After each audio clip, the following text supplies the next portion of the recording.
नमस्कार, मी ज्योतिष मार्गदर्शक राहुल गुरुजी खाटवीकर. आजचा विषय आपल्याकडे लक्ष्मीचं आकर्षण कसं व्हावं.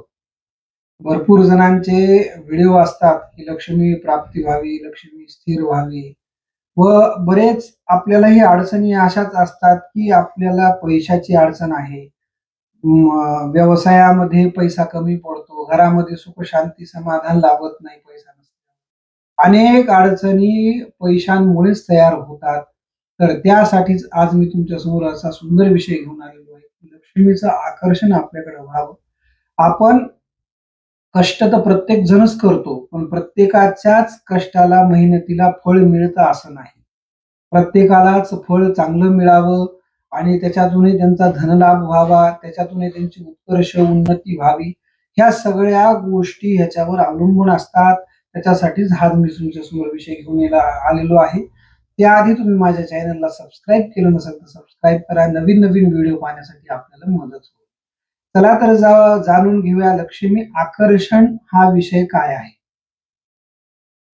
नवनाथांनी अतिशय सुंदर कलियुगामध्ये प्रत्येक व्यक्तीला दुःखातून मुक्त होण्यासाठी नवनाथांनी अवतार घेतलेले आहे. त्यामध्ये प्रत्येक गोष्टीमध्ये व्यक्तीला अडचणी आहेत. संसार म्हणलं की प्रत्येक अडचण असतेच. दुखणं म्हणा आणि शारीरिक व्याधी म्हणा किंवा घरामध्ये सुख नाही, समाधान नाही, कुठल्या गोष्टीचं स्वप्न पूर्ण होत नाहीत, भाग्याची हानी होते. तर ह्या लोकांना लक्ष्मीची कमतरता भासू नये आणि लक्ष्मी प्राप्ती व्हावी, लक्ष्मीचा कृपा तुमच्यावर राहावी.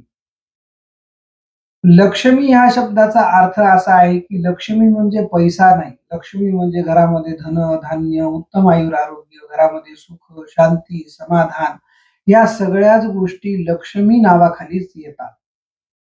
मग यामध्ये आपल्या डोक्यात एकच असतं, लक्ष्मी म्हणजे पैसा येणं, सोनं-नाणं भेटणं आणि आपल्याला धनद्रव्य भरपूर भेटणं. ह्या सगळ्या गोष्टी आपल्याला अशा वाटतात. मग ह्यामध्ये हा उपाय केल्याने खरंच आपल्याला किती 100% रिझल्ट लागेल का? तर 100% रिझल्ट लागेल. त्या बाबतीत तुम्ही मन शांत ठेवून हा उपाय करा. नवनाथांवर विश्वास ठेवून, श्रद्धा ठेवून हा उपाय जर तुम्ही केला तर 100% तुम्हाला या गोष्टीचा रिझल्ट अतिशय सुंदर पद्धतीने लाभणार आहे. हा उपाय आपल्याला शुक्रवारी किंवा पौर्णिमेच्या दिवशी आपल्याला हा जर तुम्ही उपाय केला शुक्रवारी किंवा पौर्णिमेच्या दिवशी, तर अत्यंत आपल्याला लाभदायी हा उपाय ठरणार आहे. तर हा उपाय आपल्याला कसा करायचा आहे जाणून घेऊया. सगळ्यात आधी आपल्याला लाल रंगाचं ब्लाउज पीस घ्यायचं आहे. ते ब्लाउज पीस कॉटनचं असावं याची काळजी घ्या. त्यानंतर समोर येत आहे तशी चांदणीचा आकार बघा स्क्रीनवर. तशी चांदणी तुम्हाला अष्टगंधाने ह्या बोटाने तुम्हाला अष्टगंधाने ती चांदणी काढून घ्यायची. त्यामध्ये गंधाचा टिपका द्यायचा आहे, मध्यबिंदू काढायचा आहे. त्याच्यानंतर खाली चांदणीच्या खाली ब्लाउज पीसवर जागा रिकामी राहते तिथं 7 स्वस्तिक काढायचे आहेत तुम्हाला. हे लक्षात ठेवा 7 स्वस्तिक काढा, अष्टगंधानेच काढा. त्यानंतर त्या यंत्रावर आणि त्या 7 स्वस्तिकावर तुम्हाला थोडं केसर टाकून घ्यायचं आहे. प्रत्येक ह्याच्यावर थोडं केसर टाकून घ्या.